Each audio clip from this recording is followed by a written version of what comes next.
Naging matagumpay ang isinagawang buy-bust operation ng PNP matapos mahuli ang isang high-value individual sa Abra.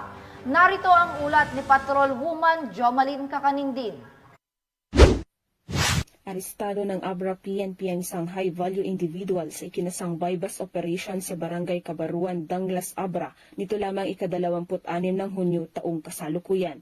Matagumpay ang operasyon dahil sa pagtutulungan ng mga operatiba na pinungunahan ng Provincial Drug Enforcement Unit ng Abra Police Provincial Office, katuwang ang Provincial Intelligence Unit, mga operatiba ng Abra PPO at Police Regional Office CAR. Kinilala ang suspect na may asawa, 37 years old, tubong Danglas, Abra at kasalukuyang nakatira sa Barangay Calaba, Bangged, Abra. Nagresulta ang operasyon sa pagkakaaresto ng suspect at pagsamsam ng isang heat-sealed transparent plastic sachet na naglalaman ng puting kristal na pinaghihinalaang shabu na may tinatayang kabuang timbang na 2.19 na gramo at may standard drug price na 14,892 pesos, isang caliber 45 may serial number pero walang markings, isang caliber 45 magazine na may 8 live ammunition at iba pang mga non-drug paraphernalia.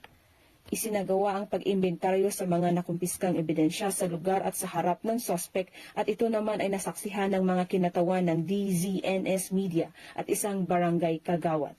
Ang matagumpay na operasyon ay patunay lamang na pambansang pulisya ay patuloy sa pagpapatupad ng kanilang sinumpaang tungkulin kontra kriminalidad na naayon sa mga programa ng kasalukuyang administrasyon na magkaroon ng maunlad na bansa para sa sambayanang Pilipino tungo sa isang bagong Pilipinas.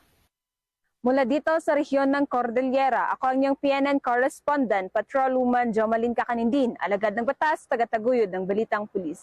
Maraming salamat, Patrol Woman Kakanindin.